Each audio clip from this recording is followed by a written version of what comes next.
So I assume everyone can see the slides now.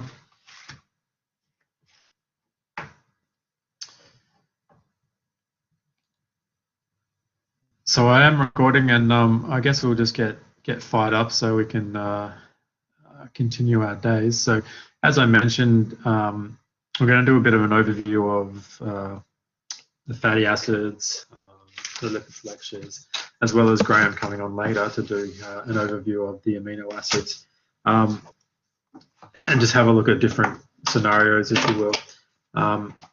Much like the tutorial we did in person the other day, we will be looking at functions, or just keep this in mind, like the function of each process, the locations. So cellular and tissue is always very important. The control and regulation mechanisms are always very, very important. So there's also certain special features of certain processes, and then obviously, because it's an integration and intermediary metabolism, looking at the connections of other pathways. Of course, in the scenario of the tutorial we did in person the other day, we went through fast-fed states or scenarios. Although they can be applied to lipid catabolism, anabolism, it's not the be-all and end-all, okay? Because as you will see, there are different scenarios where we're utilizing fatty acids and breaking them down, and then we're also building them up. Whether or not we're fed or fasted sometimes doesn't always impact in that way that we expect with carbohydrates.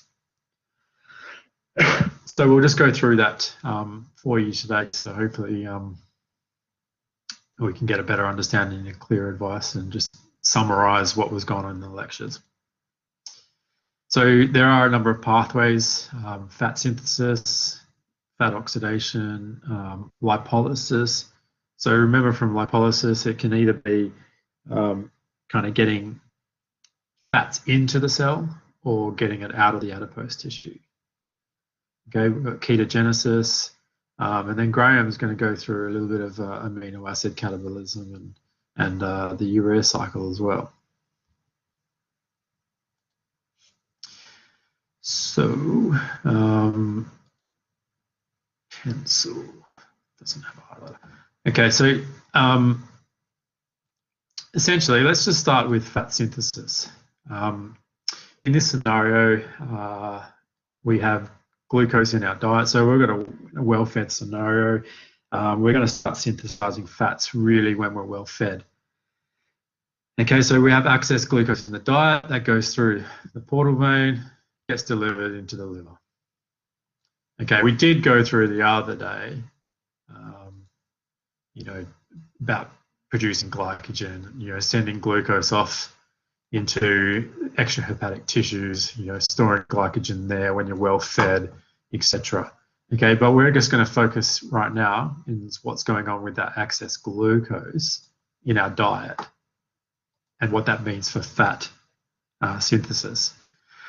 So let's have a look at this scenario here, where we've now got glucose in the liver from that excess in that diet. Okay, it's about producing that fatty acids. So producing fatty acids de novo, okay, so from scratch. There are different scenarios. This is saying, okay, this is happening in the liver, but in a lot of species, this also just happens in the adipose tissue. So we're talking about, pigs and ruminants, it actually occurs in the adipose cells, okay? Whereas in humans, it's in the liver. So what is fatty acid synthesis? You guys can go for it. Let me check the settings. I'm sure you're able to actually write on these.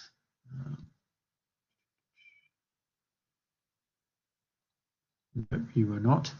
Now you are able to actually write on this board if you want to. Lipogenesis, we'll go through this. What is it? Anyone want to give it a go? Or you can just type in the chat if you want.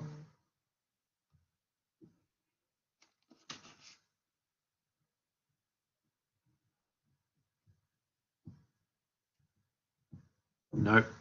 Oh, yep. Making fats, triacylglycerols to NEFA.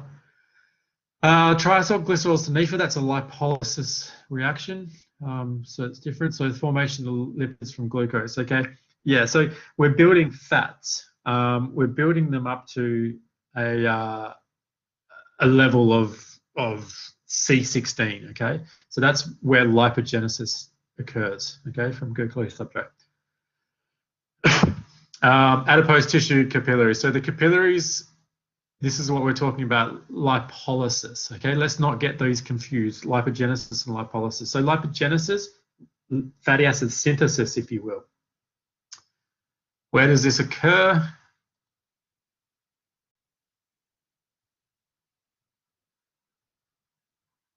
Everyone's saying the cytosol, yeah. Okay. And there's different tissue types, okay? Cytosol, liver, or adipose, absolutely. There's certain requirements, NADPH, acetate. So yeah, let's move through. I'll just flick another one. So again, we've got the building of fatty acids, C16. Where? Okay, so cytoplasm. This is very important. The cytoplasm part is very important of where this happens. The tissue location, adipose in pigs and ruminants. Okay, so I'm going to use pigs and ruminants as an example moving forward because they both happen in the same tissue. In humans, it's in the liver as well as birds. And rats and rabbits, they actually produce fatty acids. They synthesize fatty acids in both the adipose and the liver. So the absolute requirements is carbon and hydrogens. Okay, so that is a building block of fatty acids, right? Okay, so it's just a chain of carbons with hydrogens. Okay, so yeah, the source that we're getting it from in monogastrics is that glucose or pyruvate, if you will. Okay, we're getting those carbons and hydrogens to kind of build up. And so what is the source of carbon? Anyone? I didn't actually see a right answer written on there before. It was close. Acetyl-CoA, absolutely. Beautiful. We'll talk about the glycerol backbone a little bit later. Yeah, and the source of hydrogen is NADPH, absolutely. Okay, so that's what's required. So we need acetyl-CoA and we need NADPH. What is the biggest issue is that acetyl-CoA is not readily formed in the cytoplasm. Okay, so remember, we've got the cytoplasm. Okay, we need to get that into the cytoplasm. So, if you will, we use it in monogastric. So this is an example of pig. So this is happening in the adipose cells. The citrate cleavage pathway. And I'll just step you through this. Let's put the pointer on. Yellow is good. So we've got excess glucose. Essentially going through glycolysis and you get pyruvate. Pyruvate can then actually flux into the mitochondria. The mitochondria, where we've got a whole bunch of different enzymes, pyruvate dehydrogenase, etc., citrate synthase, to actually produce acetyl-CoA. Okay, so acetyl-CoA is actually produced in the mitochondria in these pigs. So this can then just get plugged into, I guess that it's almost the TCAs, but we're getting citrate, which can also then penetrate through the membrane of the mitochondria. Now you have citrate in the cytoplasm, and through these enzymes,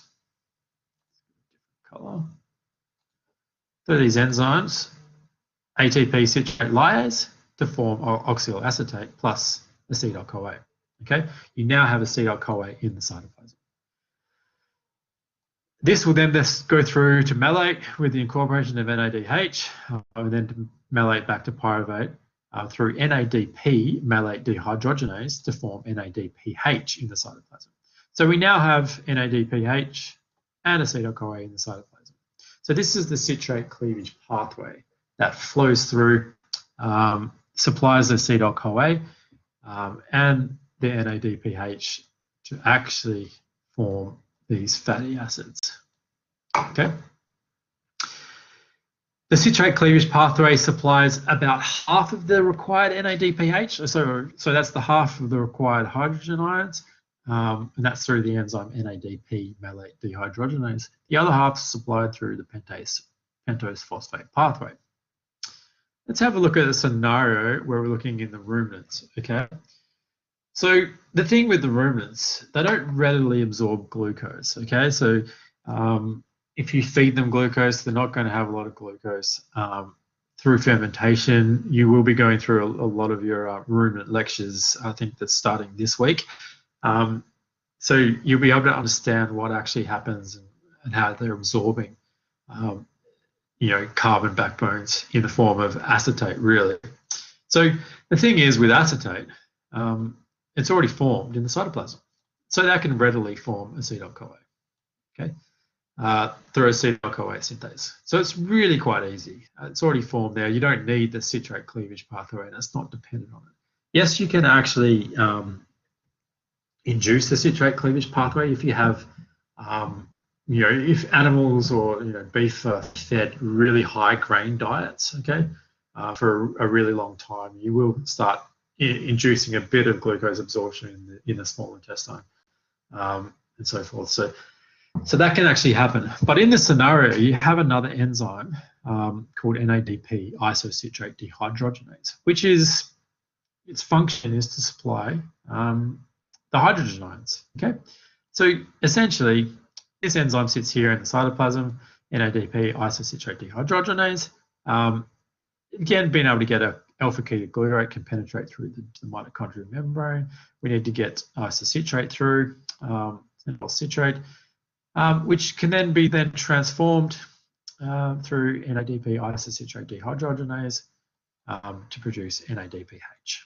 Okay, much like in the formation of NADPH in the cytoplasm for the pig, in ruminants, the other half is supplied by the pentose phosphate pathway as well. So these can then feed in and produce fatty acids.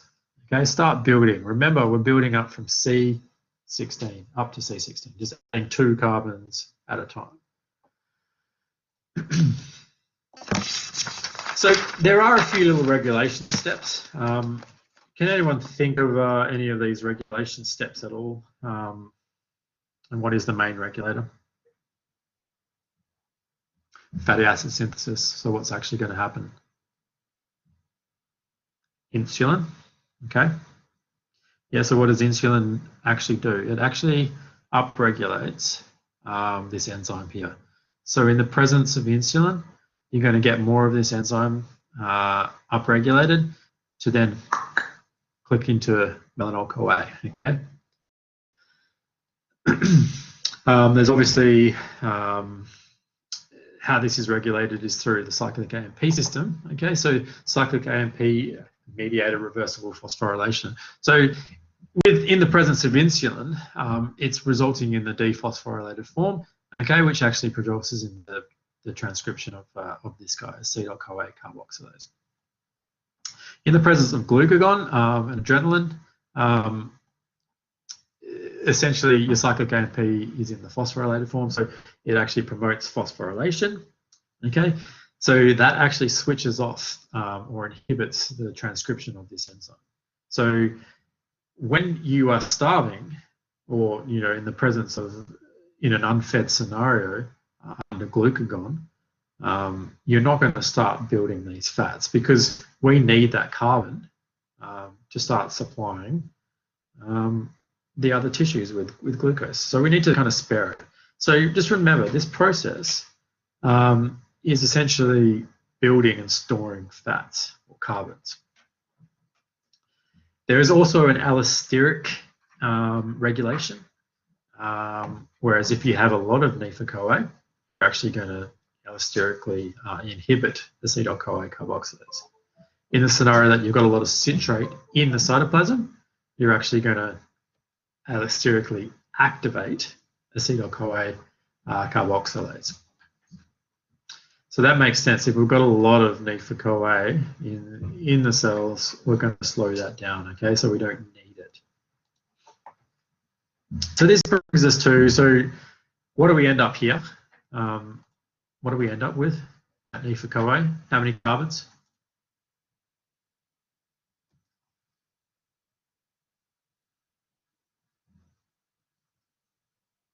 Anyone? 16 carbons, yeah. So 16 carbons, yeah, no, unsaturated. But so the thing is, we also need a level of, we need fatty acids that are longer than that. So then that leads us to different processes of actually producing elongation and desaturation, which I'm going to move on to in a little bit. I just missed this little part of regulation here. So one important thing about the regulation is this step malonyl-CoA.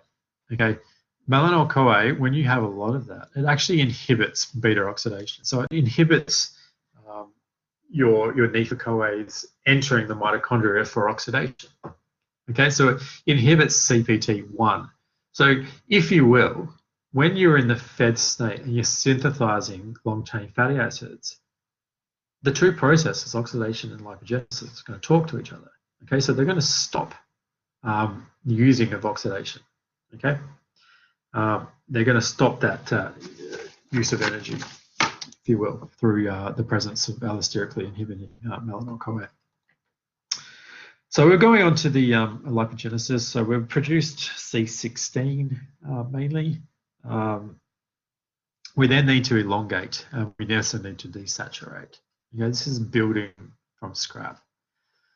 So this is going into essential fatty acids and what we actually need, because fatty acids, they have a lot of different functions. Can someone name any of those functions?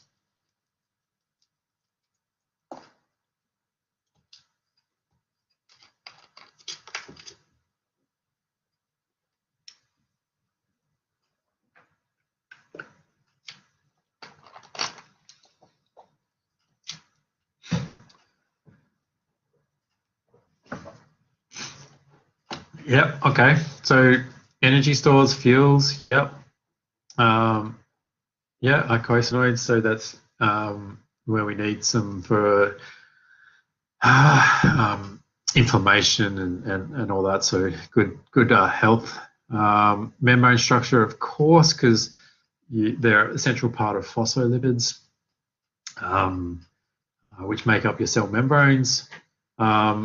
Insulation, obviously your adipose depots will actually insulate you.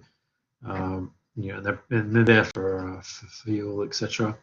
So vitamin D precursors is cholesterol, not basically fatty acids, if you will, but it is cholesterol.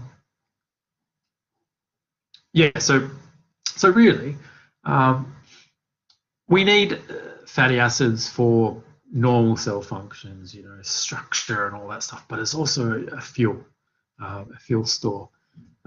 So your elongation and desaturation, we do need certain fatty acids to be able to function properly, and this relates back to your eicosanoids and your membrane structures and stuff like that. So as far as desaturation goes, elongation is fine. We use some elongation enzyme to kind of build up to longer chains, maybe out to C20, C22. But we also need to desaturate. Okay, so we can actually consume fatty acids in our diet, and then we need to be able to desaturate and make some more. In animals, we have desaturases delta 4, delta 5, delta 9. So remember, delta, the delta naming groups from the carboxy end, okay? 1, 2, 3, 4, 5, 6, 7, 8, 9. So we can desaturate at those carbons, okay? But anything beyond that, we cannot. This is the omega naming system from the methyl end, okay? 1, 2, 3, 4, 5, 6, 7, 8, 9. So this is your N9 carbon here, or your omega 9. So really, in animals, we can't desaturate past that N9. So we need to actually have N6s and N3s in our diet, okay? This is where we then go into our parental fatty acids, okay? Our parental fatty acids, mostly palmitic, stearic, and oleic, which are our N9. And then we have our other parentals in the N6 group and our N3. And these are actually essential in the animal diet. Okay, so linoleic and linolenic acids, okay? So these are the parentals, and these two are actually the essentials because we cannot make those. We cannot desaturate anywhere past that, so we can't make our N6s or our N3s. So we need them in the diet. So let's now have a look at, we've looked at the glucose in our diet. So if we've got excess glucose and we synthesize fatty acids from that, in that fed scenario, okay, so promoted by insulin as well. So that's always just producing that through there. This also happens in the adipose tissue, in pigs and ruminants, obviously, as we just went through, in humans, in the liver. So let's have a look at this scenario for dietary triacylglycerols or fats, okay? So we'll go through a little bit of triacylglycerol when we get to lipolysis, but obviously triacylglycerol is essentially 3 fatty acids bound to, so tri, they're the acyl groups bound to glycerol, okay? And this is essentially what you eat with diet, and it's the storage component of fats. So when we've had a high fatty meal, it goes into our small intestines, carried on a lipoprotein called a chylomicron. Chylomicron then is responsible for delivering it to the cells. Okay, this is mostly to the extrahepatic tissues where you have lipoprotein lipase at the capillary walls. Okay, so this is where your lipase reaction or lipolysis reactions actually occur. I'm going to choose a different color now, yellow. So in this scenario, where we've also built up these fatty acids, we've esterified it, so we've added it to the glycerol. We've got triacylglycerols. This is then carried on a lipoprotein called very low density lipoprotein. And this is also then carried to the extrahepatic tissues for storage or for energy. Okay, so this also occurs in the capillary walls, in the adipose, and in the extrahepatic tissues, or the muscles, etc. I'll explain a bit more of that, but we'll just now go into what is lipolysis. So lipolysis is essentially the hydrolysis of that glycerol from the fatty acids, so producing free fatty acid or non-esterified fatty acids. Okay, so a lipase reaction will essentially cut this off. So remember triacylglycerol, your glycerol, and then your 3 fatty acids, okay, joined in there as a storage component. This reaction, as we're going to go through, occurs in the capillary walls. In the capillary walls here of your adipose tissue and in your muscle. The thing is here, when you're well fed or you've got a lot of glucose in the diet as well, this lipoprotein here on the adipose will be upregulated by insulin, okay, in the adipose, whereas in the muscle, it actually has a very low Km, so which means that it's always continually working and taking up whatever triacylglycerols from this lipoprotein whenever we have some around. So it just keeps going in. So you're continually supplying the muscle with energy.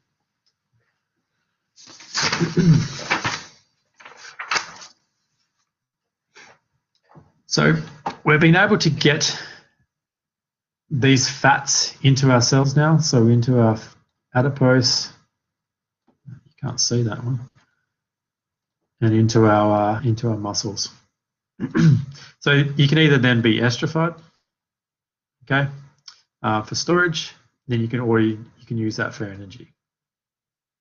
A lot of the time, your fatty acids in your adipose are esterified and stored, okay. Again, we can also make these fatty acids from glucose. So we've got this storage now. What about the scenario of when we start oxidizing these? So there are a few scenarios. A high fat diet, okay? So this means you look back into the muscle. So if we have a high-fat diet, so there's a lot of triacylglycerols floating around in the blood. Your muscles are actually going to uptake this a lot. And so if that's where you're getting your carbon from or your energy from, you're going to start utilizing or oxidizing these fats for energy. So this is when it's possible that you will actually utilize these fatty acids and use them as energy or start oxidizing. Well, there's scenarios as fasting. Okay, so we've got those energy stores in the adipose. That's when we start utilizing. So when we're fasting, we have a hormone floating around. Anybody? What is that hormone?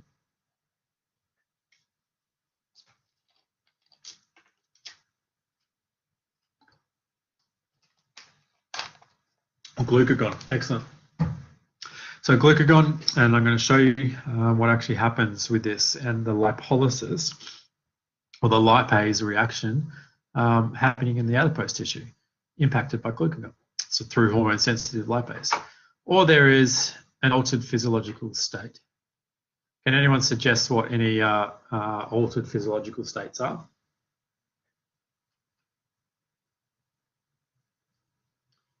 Pregnancy, lactation, yeah. Yeah, obviously. So in these scenarios, you need to produce energy for an extra person or extra animal, if you will. Extreme exercise like marathon running, absolutely. Using very low or very aerobic, if you will. Chronic stress, so that's long-term real glucose pressure. So let's have a look at ewes, if you will, so pregnant ewes over the summer when there's not a lot of green feed, so they don't have a really high level of carbon being supplied, so they're actually under glucose pressure.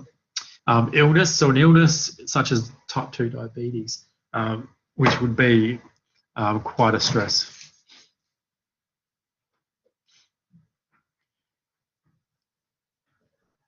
Yeah, so triacyl Blaze, this is triacylglycerols are a storage form of fats, and they need to be esterified. So free fatty acids. I'll just move back to this one for you. So these are our free fatty acids here that are actually esterified to the glycerol. And so this is the storage. So triacyl. So these are acyl groups, and they're all fatty acids. Okay. This is the storage component.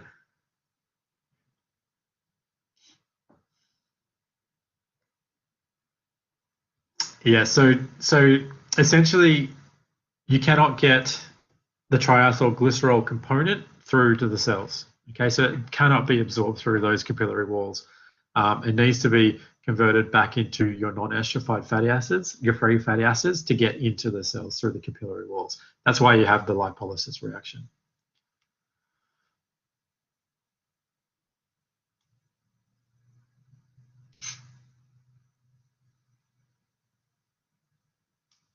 Cool. Right, moving on. So fat oxidation, we're talking about fat oxidation now. And this is the utilization of fat as a fuel. This is one of the functions of it, right? So it's a big, depending on what you are and who you are, some people have more energy than others, okay? For example, someone mentioned hibernation before. So remember they spend, like, for example, a bear, they spend all summer kind of eating and getting fat. So they've got enough energy supplies for hibernation. So they can use that. So there are 3 steps of fat oxidation. There is the first one, which is lipolysis. Okay, so let's not get confused about the lipolysis reaction through lipoprotein lipase. Okay, that's getting it into the cell. This lipolysis is basically taking the stored triacylglycerols from the adipose cells and getting them out as non-esterified fatty acids. There's an activation step. So that activation is actually joining a coenzyme A to that NEFA. Okay, So then it can enter the mitochondria. And then once we're in the mitochondria, we can go through beta oxidation to produce energy and acetyl-CoA, which can be plugged into the TCA cycle. So, if you will, we have hormone-sensitive lipase here in our stored triacylglycerols in our adipose. Okay, through hormone-sensitive lipase is getting your triacyl or your NEFA, non-esterified fatty acids, or your free fatty acids out of the adipose tissue. Okay, this is the same process, cleaving off that glycerol and producing free fatty acids. Okay, so this now produces glycerol and free fatty acids. This is transported in the blood on serum albumin. Okay, so the problem is we need to have triacylglycerol or remove or soak up this free fatty acid because it's actually quite toxic. So non-esterified fatty acid in the blood at a level of 2 millimolar is toxic in the blood. So the liver actually uptakes this. Then we can go in there, have our free fatty acids, essentially produce energy from, which is through here to produce carbon dioxide. That is supplied to the liver at about 50%. The other 50% is delivered to extrahepatic tissues or aerobic tissues, if you will, that get the fatty acids in and then producing energy.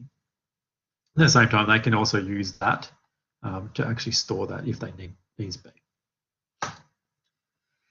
So this is your esterification or lipolysis in the adipose cells and what is actually regulated.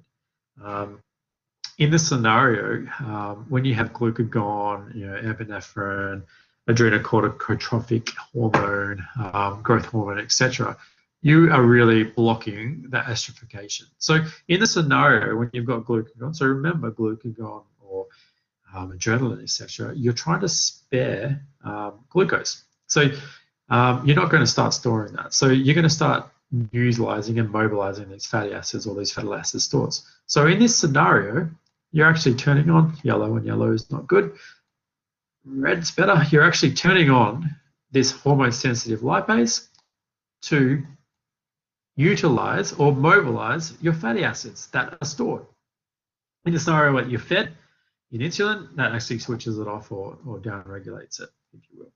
So really, in that presence of glucagon and fasting, we're going to start utilizing these free fatty acids or these stored triacylglycerols that enters into the blood and serum albumin delivered to the liver and extrahepatic tissues. So the next step is our activation step. So we've got our NEFA in the cytoplasm of these tissues. So we've got it in the liver, we've got it in the extrahepatic tissues like the muscle, etc. So that NEFA is entered into the cells, it's in the cytoplasm, and we need to get it into the mitochondria for beta oxidation. To do that, we need to activate it by adding a CoA. Okay, this is through an enzyme acetyl-CoA synthase. Okay, this is using energy, so it uses 2 ATP to get in there. This NEFA-CoA can then get into the inner mitochondrial membrane, and then we need to actually bind it to carnitine, okay, through the membrane carnitine palmitoyl transferase. So we've now added NEFA-CoA, we've added carnitine to NEFA-CoA, release the CoA. This NEFA-carnitine can now enter from the inner mitochondrial membrane space into the inner mitochondrial membrane.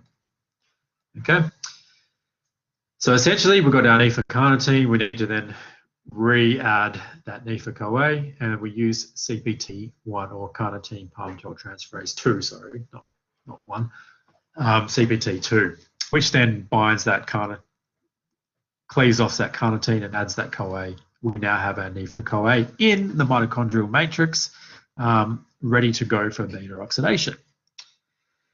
So can we remember what we actually said before about when we're producing fatty acids or synthesizing fatty acids, what's actually going to inhibit this process of beta oxidation? This is from lipogenesis or lipid synthesis. Malonyl-CoA. Yeah. What is it actually going to inhibit?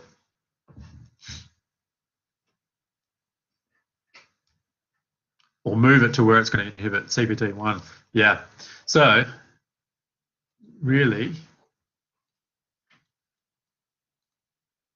because melanyl-CoA is produced in the cytoplasm, it's going to act on this CPT1, basically blocking that binding of carnitine. So then that NEFA cannot enter into the mitochondrial matrix for oxidation, because we are well fed and we don't need to, we've got enough energy to kind of keep going. So in that scenario, we're building fatty acids rather than breaking them down.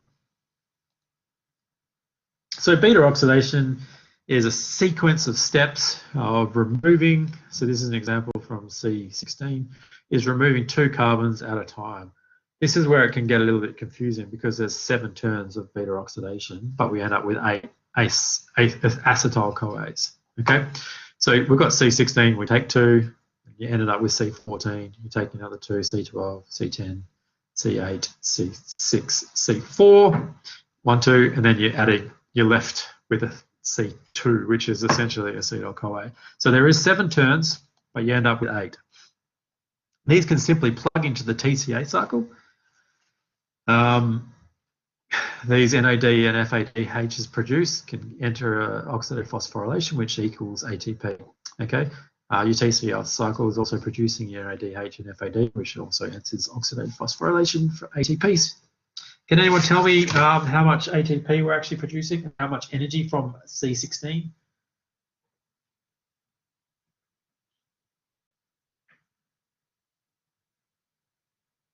$106. Excellent.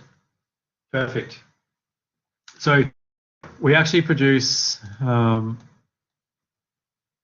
is it, 28 here. And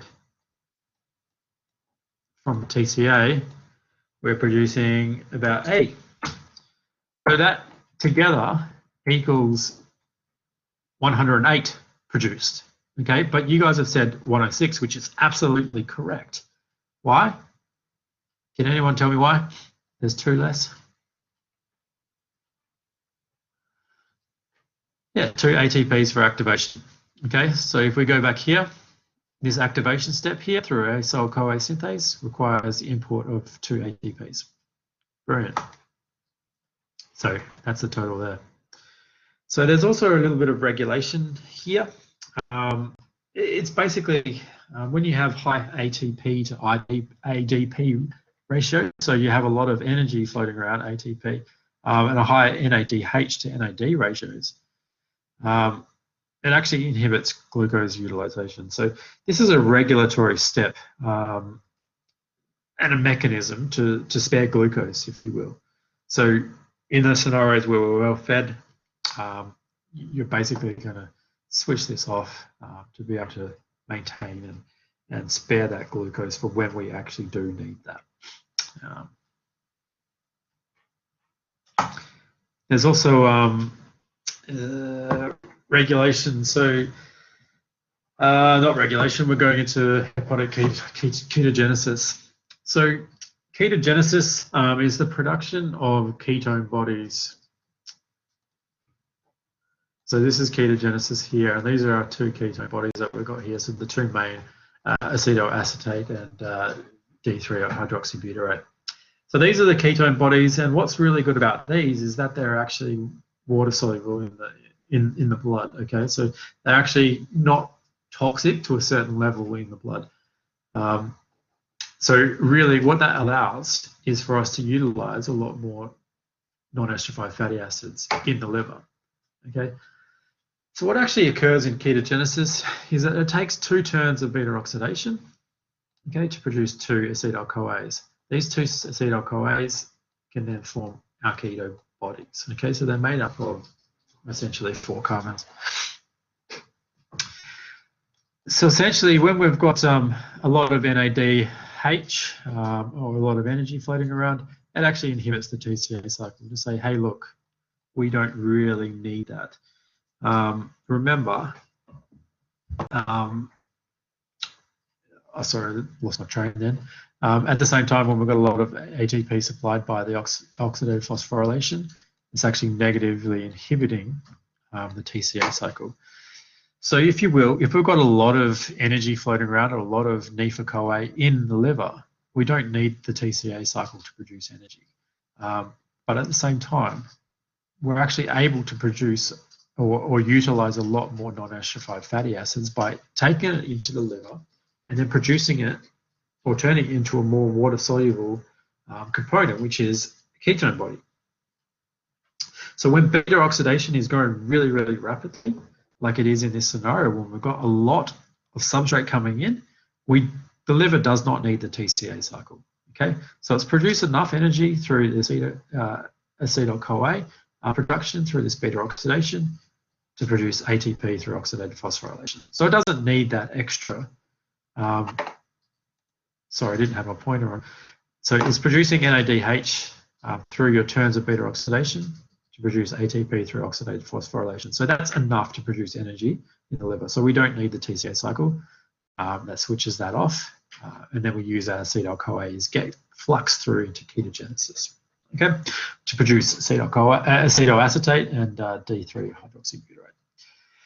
The brilliant thing about this is, again, reiterating that it's water soluble, can be transported in the blood to our extrahepatic tissues. So this is a diagram of what's going on here. So you've got your free fatty acids, really rapid beta oxidation into acetyl-CoA, HMG-CoA, then to acetoacetate, which is our ketone body, 3-hydroxybutyrate, which is our ketone body as well, just plus or minus some hydrogen and so forth. These can be transported in the blood to our extrahepatic tissues, which is mostly your muscles, etc., where ketone bodies can be utilized. So the thing is, these ketone bodies are now in the tissue, and then they can simply be plugged into the TCA cycle to produce energy in these tissues. Okay, so this is a glucose sparing mechanism. Okay, that tissue needs to have the enzyme succinyl-CoA transferase. Okay, so that's what the liver is lacking. It does not have succinyl-CoA transferase, so they cannot utilize ketones. Okay, these are fluxed in essentially into the TCA cycle, where then you're producing energy. In humans, our brains can actually utilize, so it's the only mammal that can really utilize ketone bodies. Okay, probably because we have such a large brain, and when we're starving, it gives us another energy source to be able to really survive during that starvation or that fasting phase. In the scenario that you are a lot of physiological stress, a long time fasting, you can then develop ketoacidosis. Okay, so ketone bodies, they are very quite toxic in high levels because it lowers or increases the acidity in the blood. So it can eventually cause death. So this is basically causing ketoacidosis. So there are a few scenarios we talked about that under extreme glucose pressure, where there could be kind of pathological ketone bodies in the blood. So it's quite normal to have ketone bodies in the blood. Now that's the normal physiological conditions, but when they start building up, they can start getting pathological. Okay.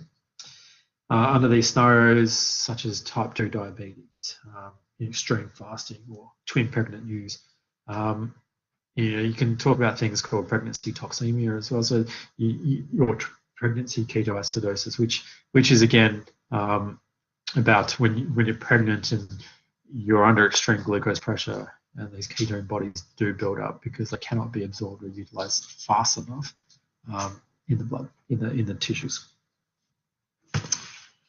So we've gone through a few things. Last week we went through, or the week before we went through carbohydrates. Okay, so it's about different scenarios. So in the starvation scenario, about having glucagon present. Okay, so the liver was essentially switching on gluconeogenesis to produce glucose to be able to supply to our extrahepatic tissues in these scenarios. Okay, in the scenario where it comes to the adipose cells or lipids, glucagon actually tells hormone-sensitive lipase to actually start mobilizing these free fatty acids, okay? Supplied to our extrahepatic tissues as well as the liver at about 50% rate, okay? We can then also use the glycerol that plugs in, it's gluconeogenic, to be able to then supply the rest of the body, the rest of the tissues with glucose for survival. Furthermore, when these free fatty acids or the hormone-sensitive lipase is going really, really rapidly and there's a lot of NEFA entering, you're actually entering into the liver, uptaking an awful lot. Beta oxidation is going quite fast. You produce ketone bodies, okay, supplied to the extrahepatic tissues for utilization to spare glucose. In the scenario of humans, as I mentioned, we can actually use ketone bodies in our brains. So Graham's also now going to go through scenarios, or he will when he's ready, maybe about 15 minutes, I think, to go through what's actually going on with lysosomal breakdowns of proteins to produce alanine. There's also lactate produced through glycolysis, which can actually be utilized in that starvation scenario by the liver. Okay, all to supply glucose to these cells to be able to keep functioning. Okay, so in reverse, again, you're also within the supply of insulin, you're also supplying glucose to cells, and that's essentially through dietary glucose, and they're utilizing them differently. Okay, so glucose is now getting fluxed into the adipose. In the scenario of the pigs and all that, we're actually producing or lipogenesis in these adipose to produce it, whereas in humans we're producing our triacylglycerols in the liver to be able to deliver to the extrahepatic tissues. So that there is where we're going to leave that overview. I'm going to load some questions up now, and we'll just go through that. Is there any questions or queries you have at the moment while I load these up?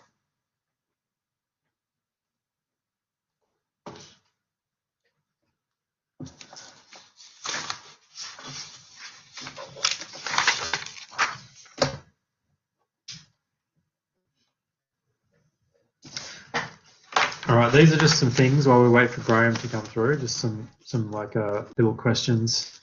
Feel free to answer on there. This is just some examples to help you get through to what the exam is going to be in a week's time. When is it? Yeah, in a week's time.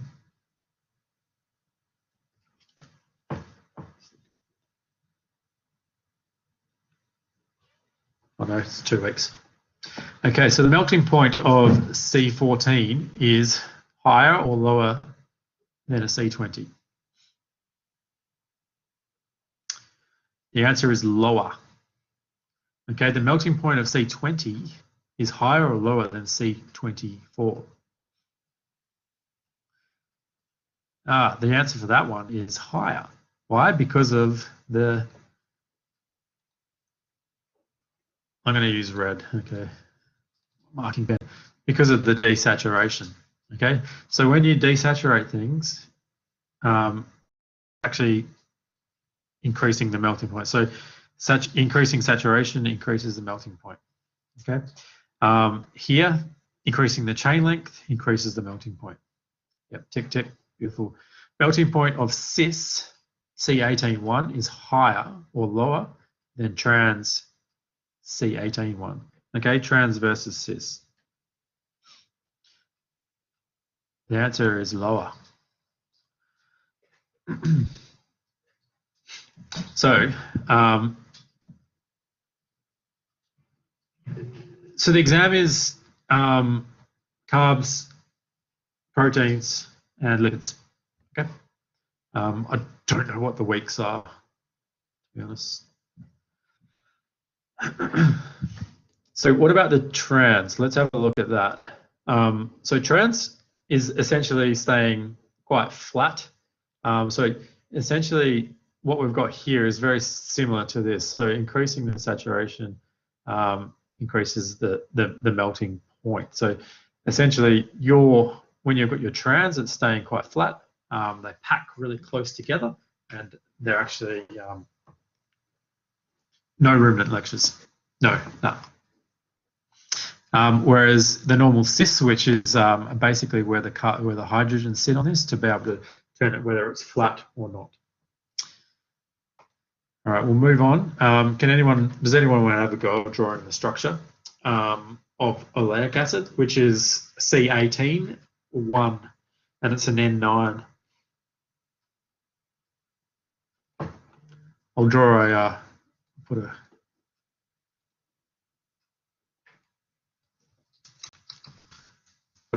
carboxy group over there. Okay.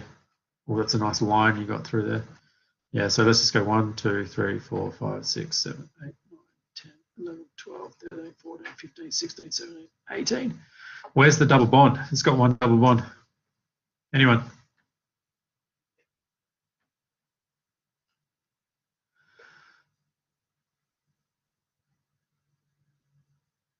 Yeah, okay. Yeah, so about here on, oops, that's the wrong one. So about here on the 9s, yeah. So 1, 2, 3, 4, 5, 6, 7, 8, 9. Yeah, and then it's an N9, so it's counting from the methyl end. 1, 2, 3, 4, 5, 6, 7, 8, 9. Yeah, so that's where the double bond is, right here. Okay, cool. Yeah, as I said here, so some functions of this oxidation, so that's through energy, membrane, and storage. What about linoleic acid? It's getting a little bit harder. It's the same length. What about the location of these double bonds? So it's an N3.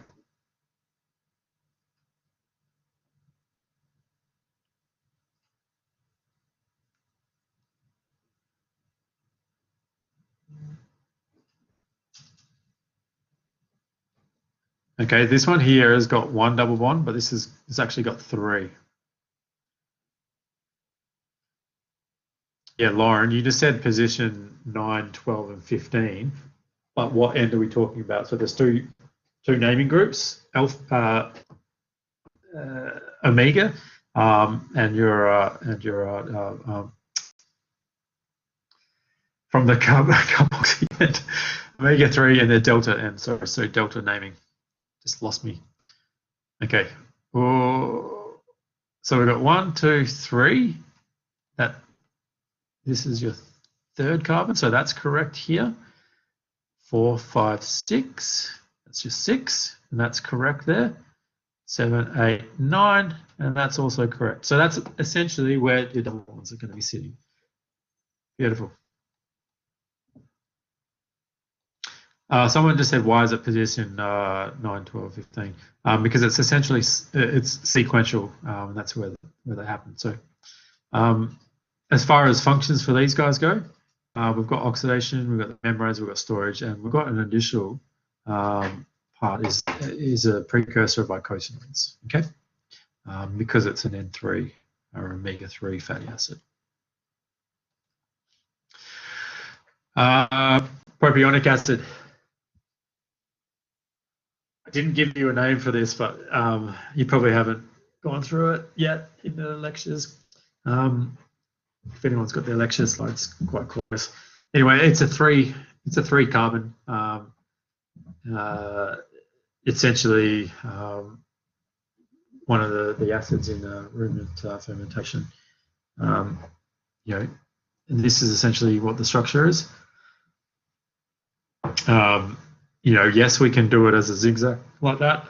This is just presenting this to be cheeky. Your methyl and your carboxy end right there. It's essentially just this small 3-chain fatty acid, and it's used in ruminant synthesis, glucose synthesis in ruminants.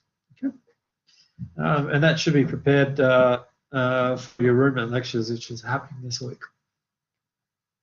What about the general structure of a phospholipid?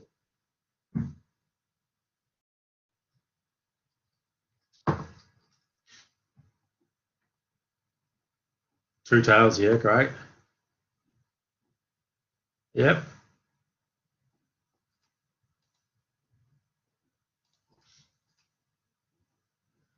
Yeah, beautiful. But yeah, these guys here are essentially sitting in the membrane here, hydrophobic tails, etc., putting in together, hydrophilic, creating these cells, encapsulating what's in our cells.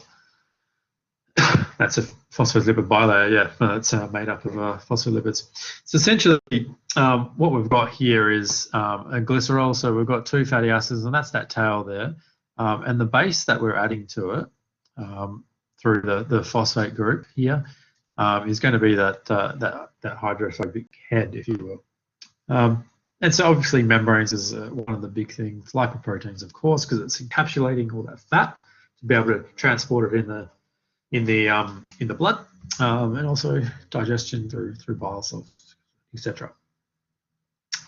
So we'll just continue on through a few more questions. Fill in this table.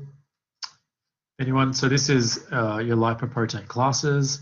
What lipid class it carried. So I'll give you the first one. So chylomicrons, it's actually triacylglycerols. Okay, where it's formed in the small intestine. What about very low density lipoproteins? Liver, yeah, great. What's it carrying?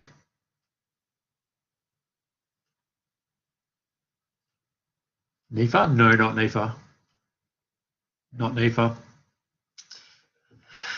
Triacylglycerol, yeah. So remember, NEFA is coming from your adipose cells, okay? And it's transported in the blood on serum albumin, okay? Low density lipoprotein, cholesterol. Yep.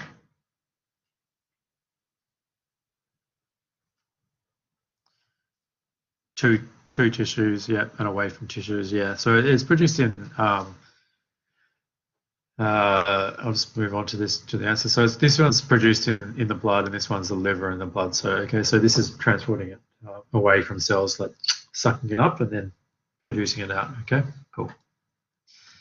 So ketone bodies list the function, tissue location, and most important regulatory enzymes of ketogenesis. Easy one, it's the location. It's mostly called hepatic ketogenesis. So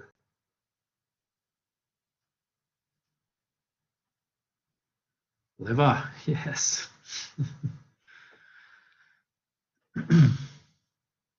What's the function?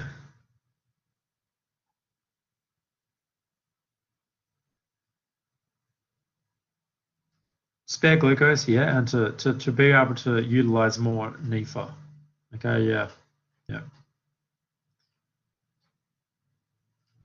No, not amino acids.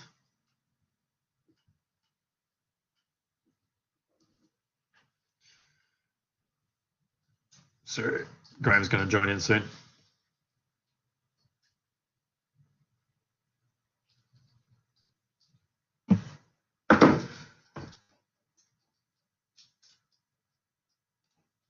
Cool. All right. So really, it's about the conversion of NEFA to water-soluble ketone bodies and utilization of more NEFA when your adipose cell is utilizing these. Okay. The regulation is lipolysis in the adipose tissue. So if you've got lipolysis occurring really fast through hormone-sensitive lipase, that's really going to switch that on because you got a lot of substrate. That's what it's all about. It's about substrate regulation. Lipogenesis. So this is lipogenesis, so lipid synthesis. So we're building lipids, okay? What is the function?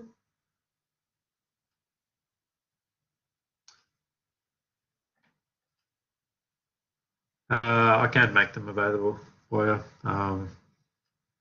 It's going to be easier.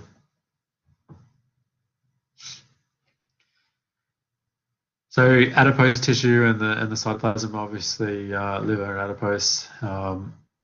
It's different for different species, but it occurs in the cytoplasm, and that's the most important part, right?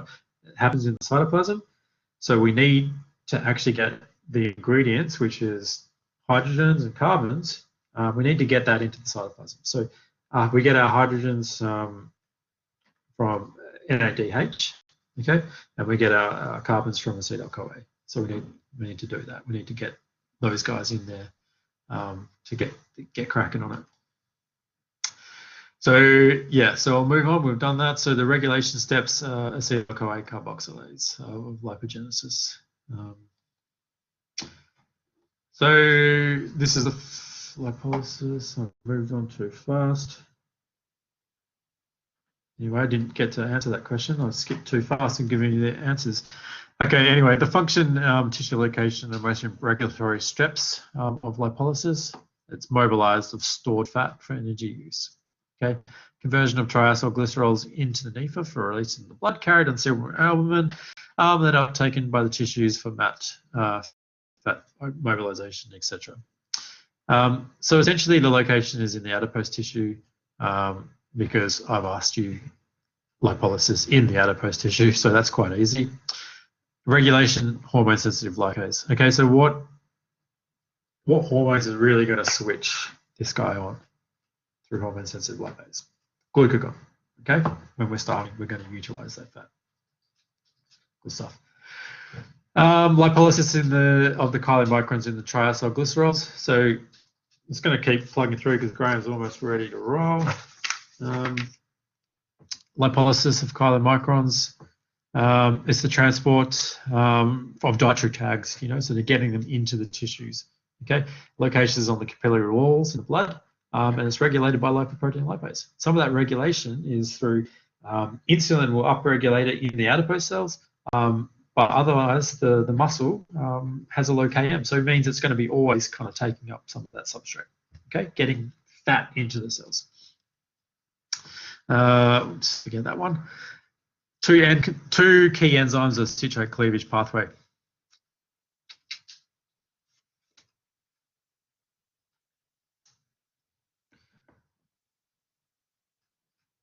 NADP malate dehydrogenase. Excellent. ATP citrate lyase. Excellent. Okay, so essentially one of them is responsible for getting acetyl-CoA. They're both, it's a cycle in the citrate cleavage pathway. They're both in there to get acetyl-CoA out of the mitochondria and into the cytoplasm. Synthesis. The other is going to supply NADP malate dehydrogenase. Is going to supply the reducing power through NADPH. Cool. A couple more. Function and regulation of carnitine palmitoyl transferase 1.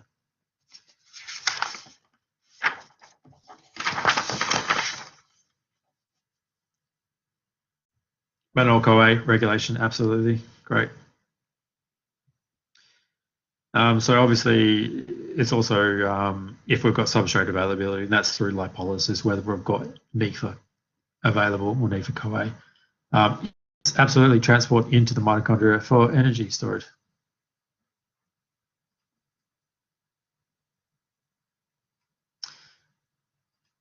Cool, moving on. Difference between physiological and pathological ketosis. I'm going to move on because we'll get Graham in here. So physiological, it's just the normal level of mild elevation of ketone bodies, normal utilization of NEFA, if you will, from adipose tissue, which is readily used, whereas pathological is excessive elevation of these ketone bodies due to very high rates of that mobilization in our adipose. Okay, so it's essentially when lipolysis is really fast and you've got really high glucose demand, this builds up and creates acid in your blood, or increases that. So it can be quite dangerous and pathological, if you will. So that's the difference there. This will be one last question. Explain the biochemical basis for cats requiring both linoleic acid and arachidonic acid. Cats have low delta-5 desaturators. Perfect. That's absolutely right. So these are our C6s. So they require both your C6 group here, so linoleic, and they also require arachidonic acid here. Okay. So it's essentially, that's a requirement in that diet, if you will. All right, I'll move that on. I will upload these slides onto LMS for you guys, and I'll pass this on to Graham as he's eager and ready to go. Are you there, mate? Yep, I'm there, Cam. Can you hear me at the moment? I can. Excellent. So Giant hall. I'll just share my camera, and I'll just get the files in action. So it's the amino acid recap files. So hopefully they've come up. And actually, Cam, if you're online, can you just let me know if they've appeared? Yep, cool. Okay, lots of people are telling me that they've appeared. That's good. So, and actually, Cam, one other question for you. So the content-specific files, are they sitting at the end of your set of slides? I'm not going anywhere, mate. Excellent. So what I'll do is I'll flick back to your slides or get you to reshare them. You've got a when new I one. Finish a bit of a recap of the amino acids. Is that okay? Yeah, there's a document in there with 9 things in there that's individual for yours. So I'll upload that. I'll be right. Yep. No worries. Cool. All right. So what I wanted to do to start with was just give you a bit of an integration recap on the amino acid metabolism. So yeah, when you teach this stuff, you sort of got to dive into the detail of each step so that you can understand it. But I think the good thing to do now is to step back and look at it as a sequence of events that occur. So let's have a look at that, particularly in 3 key modes, if you like: starvation, a high protein intake scenario, and then lastly, a low protein intake scenario.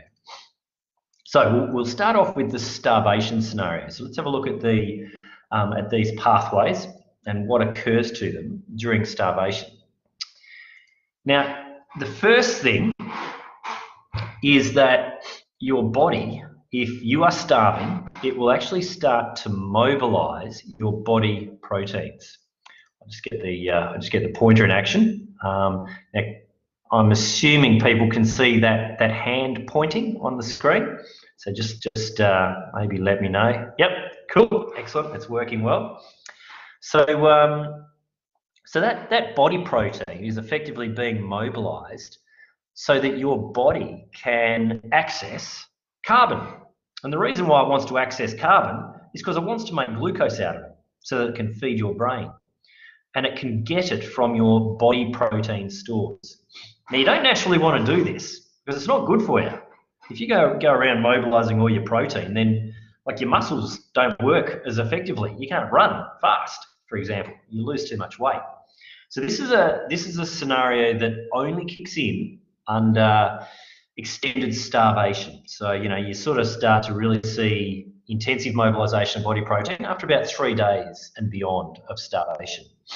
So you get a bit of protein degradation, and that, of course, is feeding these amino acids that are being mobilized from your body protein into your amino acid pool. And that helps to maintain the constant size of that pool. Because, of course, you've got no protein intake. So this part of the intake scenario is gone. Nothing coming from your gut. So your body will then deaminate those amino acids, so it'll remove the nitrogen group, and it'll use the carbon to make glucose, or in some cases to make energy. So some of that carbon is non-gluconeogenic.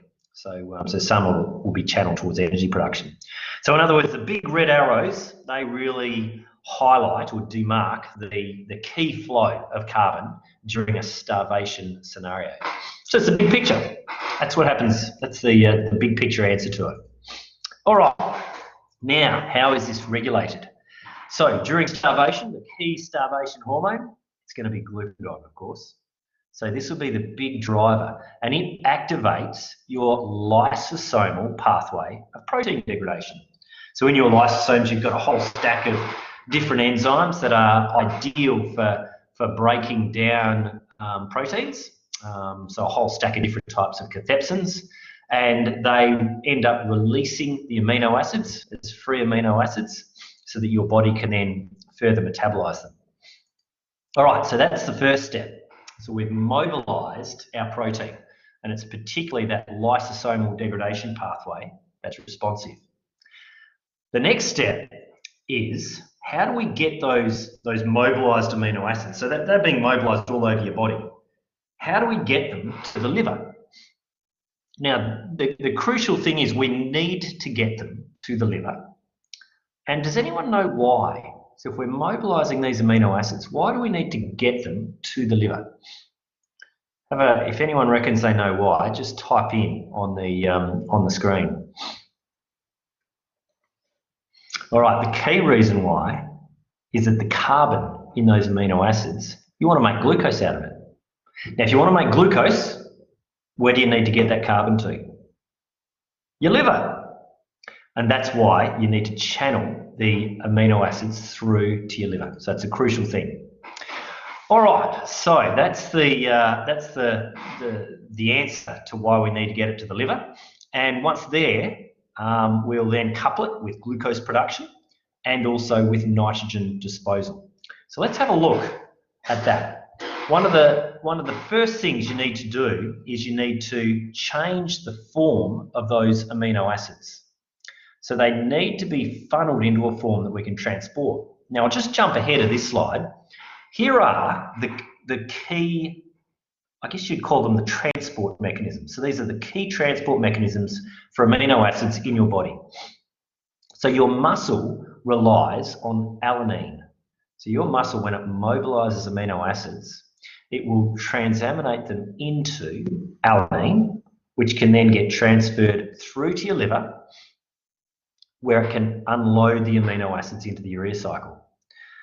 Alternatively, glutamate is the other key transport amino acid. So all your other tissues in your body, they tend to use glutamate as the key transport amino acid. Likewise, it then gets sent through to the liver where it can be deaminated and you release ammonia, which can be fed into the urea cycle. So those are the two main ways in which we transport amino acids around in our bodies. Now, questions just come in and it says, sorry, does this mean that only glutamate and alanine can enter the liver? Now, the truth is other amino acids can, but your body relies predominantly on these two amino acids as transport amino acids. So they're the ones that you will see change in concentration in your bloodstream, particularly during starvation. But it leads to this obvious question. If you're mobilizing protein when you're starving, you've got 20 different amino acids. They're not all glutamate or alanine. So the question straight away is, what do you do with the other ones? And that's where these transaminase enzymes come in. So these transaminase reactions can convert those amino acids into alanine, particularly in your muscles, that's a crucial one, and in other tissues into glutamate, and then by adding an extra amine group on, you end up with glutamine. So those end up being the two key transport amino acids. So these transaminases effectively enable you to channel the mobilized protein and the amino acids that stem from them into a form that you can transport around your blood. All right, so that's the transport process. Now, you then take them to your liver where they can be deaminated, releasing this ammonia. And straight away, the next question is, why bother converting that ammonia into urea? Now, I'll pause for a second on that one. Does anyone know why you don't want to just deaminate amino acids, release ammonia, and then just leave it circulating around in your bloodstream? Does anyone know what the problem with that is? Spot on. It's toxic. Yep, well done, whoever wrote that up. So, because of that, you need to detoxify it. So ammonia is completely toxic to your central nervous system. And in fact, in disease states where you get liver failure, it's the ammonia toxicity that ends up killing you. So it's really quite crucial that you that you metabolize that ammonia and convert it into a non-lethal form. So in effect, if we're going to excrete amino acid nitrogen, you need to cleave off this bit of the amino acid so that you can use the carbon backbone, so that you can go and use that bit. And this bit here, this amine group, this needs to be detoxified and then disposed of. And that is why the urea cycle is so crucial. So if we've got amino acids coming in from your bloodstream, so they could be glutamine or they could be alanine. So if I had alanine written here, your liver can handle other amino acids, of course. So I've sort of written that generically.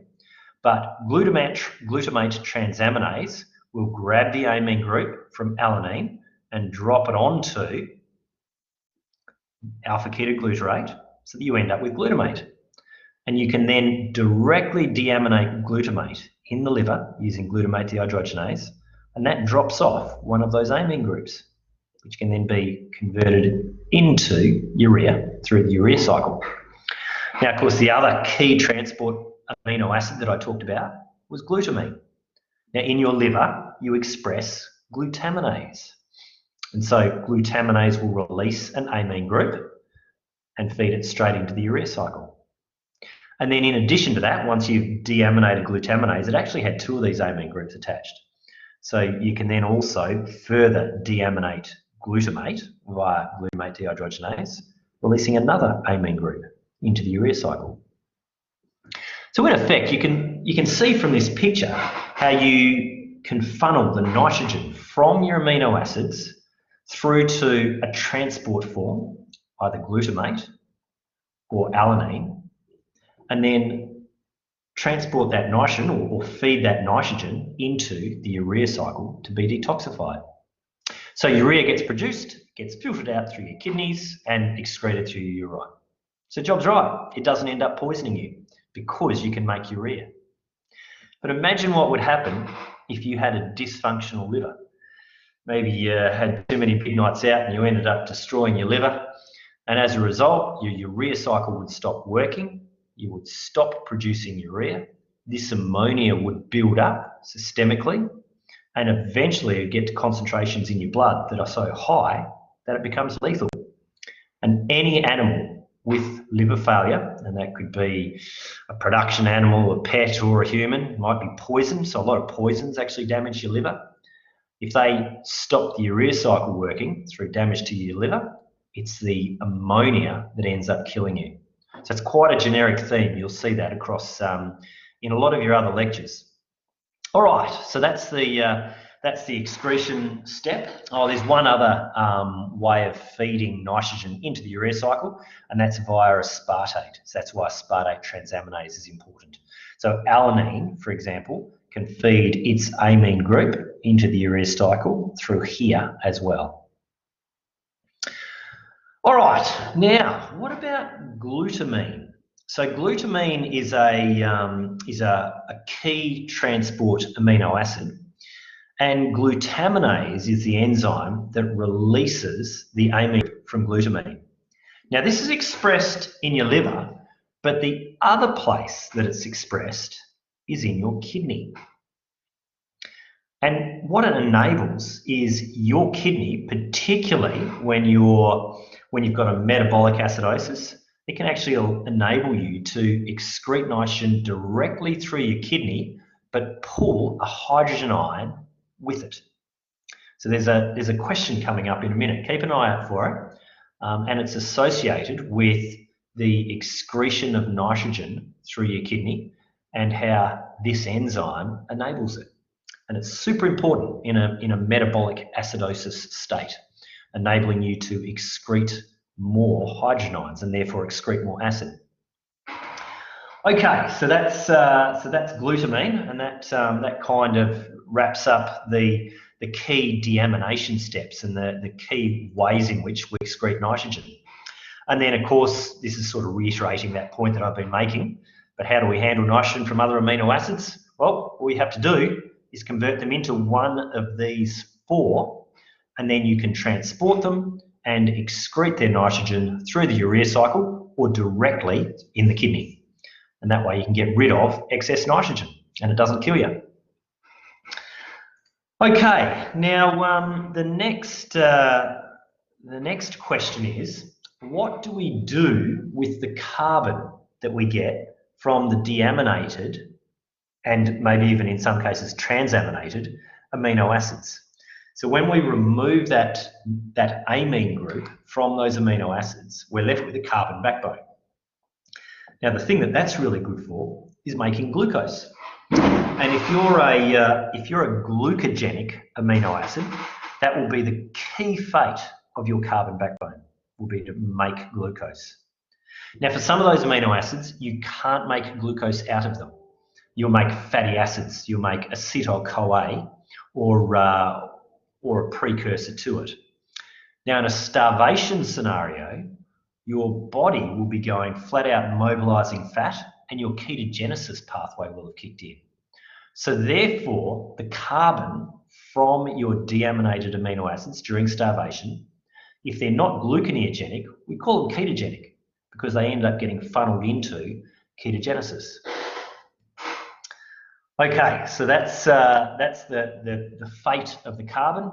Here's the 20 amino acids. So the bulk of them have a glucogenic capacity. So one part of their carbon backbone can be used to make glucose.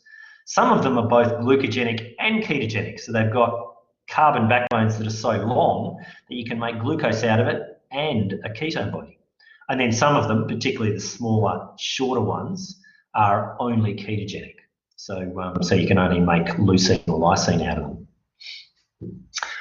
All right, so that's the breakdown of the amino acids, and here's their entry points into gluconeogenesis. So can anyone remember, if you remove an amine group from one of these particular amino acids, you get pyruvate. Can anyone remember which amino acid, when you deaminate it, gives you pyruvate? And if you can, just type in on the screen. A bit of a pop quiz just to see if, just to make sure everyone's still focusing. All right, so the answer here is alanine. There we go, someone wrote it, well done. So, so that's dead right. So if you deaminate or remove the amine group from alanine, you end up with pyruvate, which can then be funneled into gluconeogenesis via the gluconeogenic pathway. And then the other ones, the other amino acids, predominantly when you deaminate them, they enter the gluconeogenic pathway as TCA cycle substrates. So in effect, these are the carbon backbones of these TCA cycle intermediaries. So they shuffle around the TCA cycle, come out as malate, and then they can enter into gluconeogenesis in that way.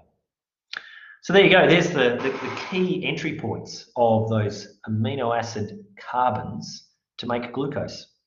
And the bulk of them, in fact, can be used to make glucose out of. All right, well that's the starvation scenario.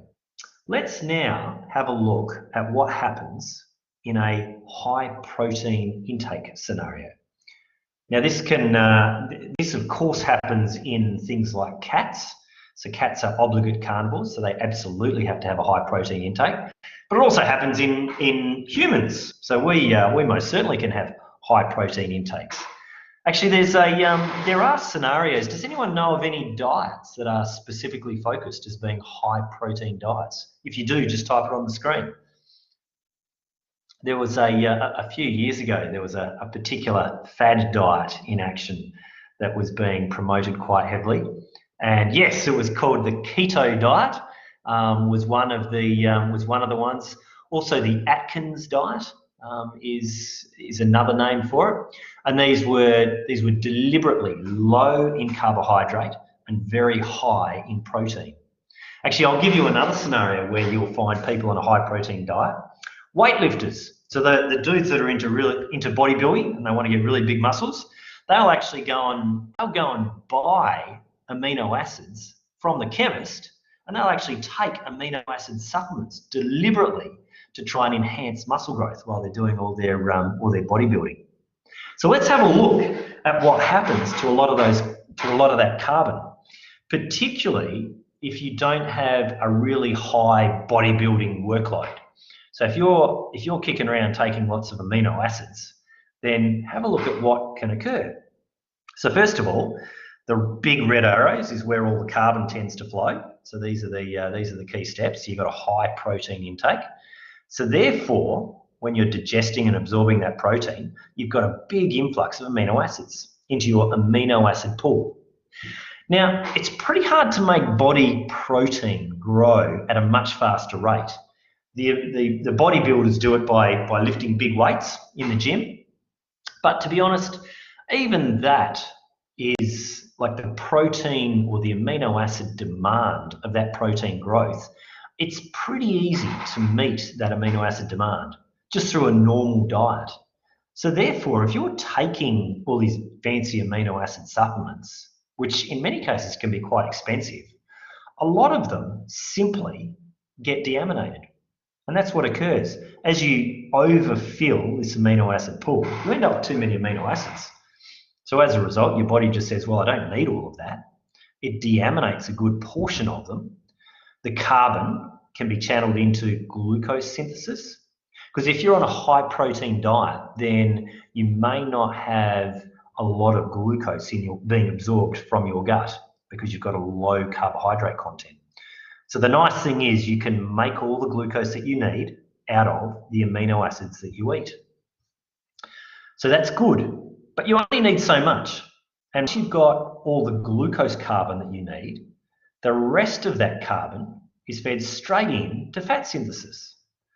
Of course, you need to deaminate these amino acids, so that deamination is crucial. That'll mean that there's a whole stack more nitrogen that you need to turn into urea and then excrete.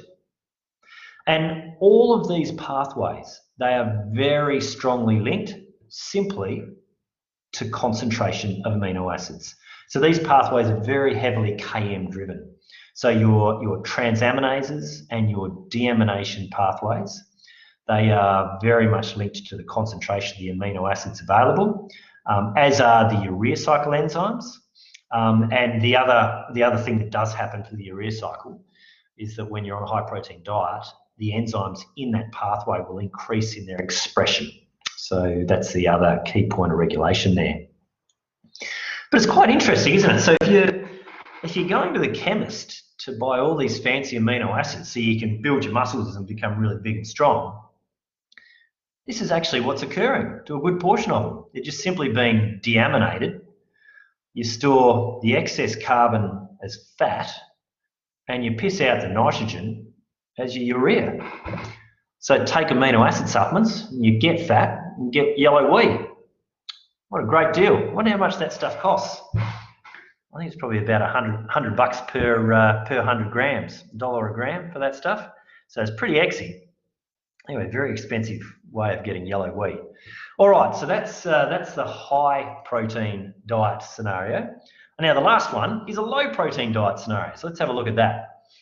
So in this case, we've got a really small red arrow up here. Okay, so there's very little protein coming in because you're not eating much. And therefore, hopefully, you've got enough to meet the demands of protein synthesis in your body. But fortunately, your body can minimize the amount of that amino acid pool that it deaminates. So when you've got a low protein intake, you'll deaminate less of those amino acids. And of course, that occurs because the transaminases and the deamination pathway are completely concentration linked. So they're high Km enzymes. And therefore, they don't do a lot when those concentrations of amino acids start to fall. And in this way, your body can conserve amino acid nitrogen, ensuring that you've got enough to maintain your body protein. So therefore, you can have a very high carbohydrate and a very low protein diet, and you can still survive adequately. All right, so that gives you the three key scenarios. And I guess a a good exam question really would be describe the integration of the amino acid pathways during starvation, or during a high protein intake diet, or during a low protein intake diet. So that that would make a good type of exam question. Now, Cam, have you got those other questions that you were using that gave a bit of a recap on the extra amino acid question? So you had a few extra ones there. Here we go. So Cam's put up the first one. So so I'll just move here. Here's a quick question. I'll give you all a little bit of time to think about it. So a single gene mutation was found in a dog such that the activity of arginase was found to be low in the liver. Oh, I've got a typo on arginase. I'll fix it up later. So when the dog was fed a high protein diet, it showed distinct nervous signs consistent with ammonia poisoning. Explain why that would occur. So I'll give you a bit of a chance to think about it, but if you want to have a crack, just type in on the screen what you think the answer might be.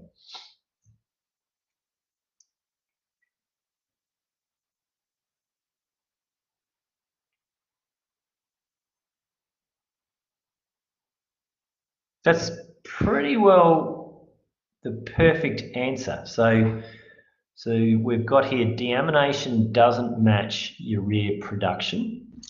So that's good. And arginase is involved in the urea cycle, so that's good. Maybe there's one last thing to comment on, and that is why are there, yeah, arginase is involved. And there we go. So NH3 levels were elevated, and so we get toxicity. That's the last bit of the answer. So that's excellent. You've absolutely nailed that. So the dog could not convert the amino groups derived from amino acids into harmless urea, and therefore toxic ammonia accumulates in the blood. So the high protein diet means that amino acids are needed as a fuel. The amino groups need to be disposed of via the urea cycle, and arginase is part of this cycle. And in effect, the production of ammonia can't be met by the detoxification through the urea cycle. Good one. All right, next one. List the names and the reaction of the three main transaminases that connect to mainstream carbohydrate metabolism. So what were those three main transaminases that your body uses to? So alanine to pyruvate, good, yep. And actually, you need to name the transaminase if you can, and its substrate gives it away.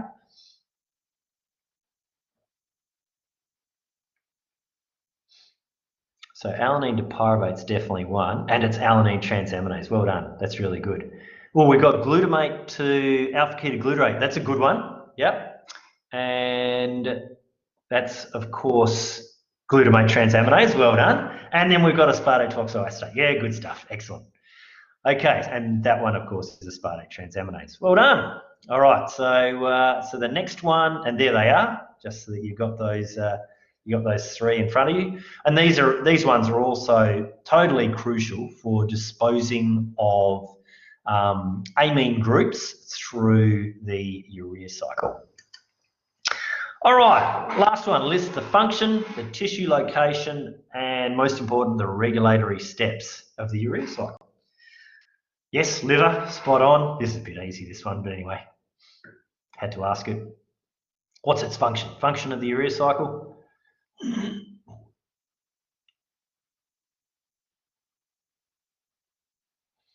Converts ammonia to a non-toxic form of urea, which is perfect. And regulation, yeah, so regulation, now protein, high protein in the diet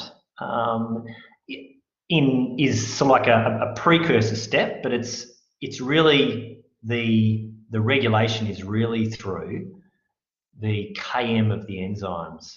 So when the concentrations of free amino acids, yeah, there it is, high Km, yeah. So when the concentrations of the amino acids increase, those enzymes suddenly start doing a hell of a lot more work.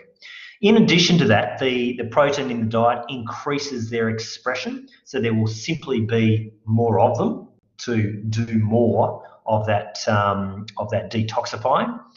And lastly, there is a little allosteric effector molecule that also helps to regulate, a little bit more subtly, I suppose, but it helps to regulate that pathway.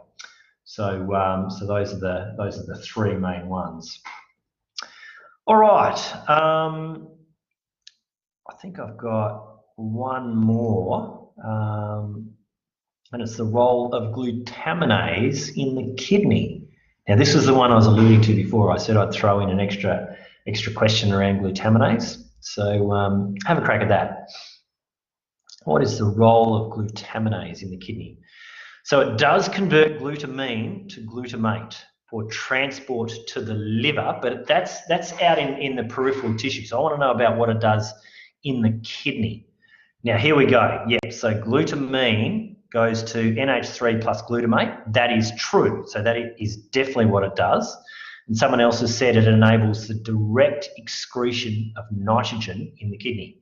And that's excellent. So that's also true. So it allows the disposal of amino acid nitrogen via the kidney quite directly. So this stuff, as NH4 plus, can get pissed out. Now, the crucial thing about this is vital when you are under a metabolic acidosis scenario. So when you've got a big acid load, and that can be particularly during ketosis, then the kidney has the capacity to excrete excess hydrogen ions directly via converting NH3 to NH4 plus, and then you can piss this stuff out directly. So in effect, because glutaminase is also under it's induced when your body's under an acid load, this enables the acceleration of that process and therefore more excretion of nitrogen from the kidney. So it's a nice little extra mechanism that kicks in, particularly when you're starving. All right, so that sees out the questions that I had for you. So Cam, are you? If you're still there, I might pass back to you to wrap. Yeah, I think we're done though, unless there's any questions that anyone wants to ask.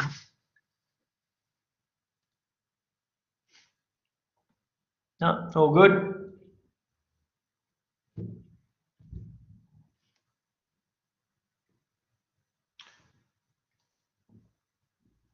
Yep, sounds good. Just give them sometimes they can type, but yeah. So I guess that's it for that tutorial. You will be having your exam. There is a test or a mock kind of like quiz available on LMS to go through and test yourself for some of the questions that are going to be in this second inter-semester exam, which is going to be looking at carbohydrates, the amino acids lectures, and lipids. So that exam is actually week 12, so is next week, next Monday, online at 1:30, with further details being announced on LMS this week. And Cam, that exam, it covers, so you already said it, amino acids, carbohydrates and lipids, but it doesn't necessarily capture the integration lectures. So we are effectively testing your knowledge up to the point that those integration lectures start. Not that it's not handy to still recap those integration lectures. They do help you to get a broader understanding and integrate that information.